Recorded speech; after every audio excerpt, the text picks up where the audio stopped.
Hi guys, welcome back to my channel. This is Love Island USA Season 7, Episode 19, Recap and Review. And yes, tonight the Islanders are headed to Casa Amor. Let's take a look at the new Islanders, then we'll discuss the drama that happened and how they switched things up this year that I don't really like, but I see why they're doing it. Take a minute to like the video and let's get into it. So on the girls' side, the new girls, we have Grayson, who's 25, Clark is 24, Vanna is 21, Coco is 24, and Jaden is 25. On the new boys, we have Elon, who's 24, Brian is 28, Zach is 29. We actually have two Zach, Zach with a K and Zach with a C. I'm hearing Zach with a K is Miguel, one of Miguel's friends from last season. Zach with a K is 29. He's a model from Manchester. Zach with a C is 26, and he's from Arizona. JD is 23. He's from Puerto Rico. And Chris, 27, from LA. Now, they really switched things up this year with the Casa Amor experience. They are going to make them work this year because they told everyone when they got there, everyone is single now. I think they're tired. You know how every year half the girls sleep outside and they don't really give the guys a chance? They said, oh, no, no, no, no, no. There will be none of that this year. Everybody is single and you will recouple and really get to know your new partner. Now, back at the villa, the guys were still blindfolded, thinking their girls were going to kiss them for a kissing game, but it was the new girls for Casa. They came in and kissed every boy. The boys stayed on their heart based on the kisses, who they thought they had chemistry with. The girls went and stood on the hearts. So on the boys' side, our new couples are Grayson and Pepe, Clark and Nick, Vanna and Ace, Jaden and Austin, Coco and Taylor, and JT is single. And Ariana told him if he doesn't connect with someone in the next 24 hours, he will be at risk for elimination. That puts a whole new level of gameplay in it because that made him get out there when they had their nighttime gathering later. He pulled the girl that coupled up with Ace for a chat because he felt like he may have something in common with her. Nick is not feeling Clark, who he's coupled up with, saying that she's not his usual type. And he pulled Jaden for a chat, who's coupled up with Austin. She's a diabetic. She has one of those continuous glucose monitors. He said he could help her with that since he's a nurse. So they seem to click. Now, you saw Sierra on her way out. She said, be good, Nick. So I'm thinking we shall see what happens as the week unfolds. But Nick is the most likely one to flip.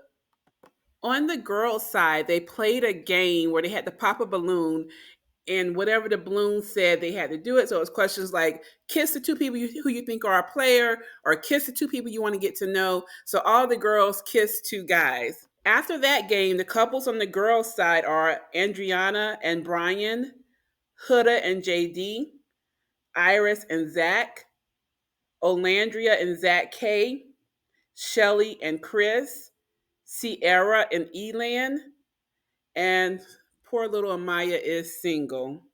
I really don't like this way of not having a match for everyone because Amaya has been through so much getting tossed around and nobody really wanting to deal with her. So I hate that she's still single here.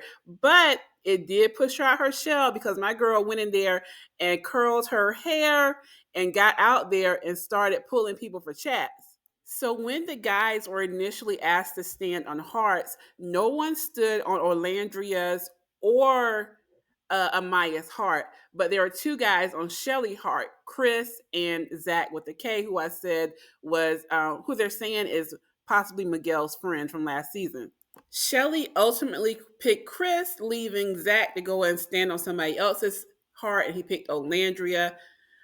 Chris and Shelly seem to have a really good connection. She said that he's checking all the boxes, and she's feeling overwhelmed because she doesn't know if he's going to pull her away from Ace. Now, as for Ace's part over at the villa, he said he's going to talk to everyone, but he said in his confessional he wants his Shelly back. And as I said, TJ has already pulled his girl. So like I said, that night, Amaya got herself all cute and she pulled Zach with a K for a chat. And she was flirting really hard with him, ended up asking him for a kiss. She did want to know what his boundaries were, and if he had a problem with her calling him babe or sweetheart or whatever. He said no, and they had a cute little kiss. So he seems to be interested in her now, so we'll see how that goes. Now, on the other hand, Olandria, remember we keep saying that we don't see the chemistry between Olandria and Taylor. Olandria is in the confessional saying, I miss my man, my man, my man. So she wants to get back to the villa to Taylor. However, Taylor does have a growing connection with the girl he's coupled up with, Coco. So I would hate for Olandria to go back single and Taylor has recoupled, but she seems to really like him. So maybe there's something that we're not seeing in the edit, but she seems to be all in on Taylor.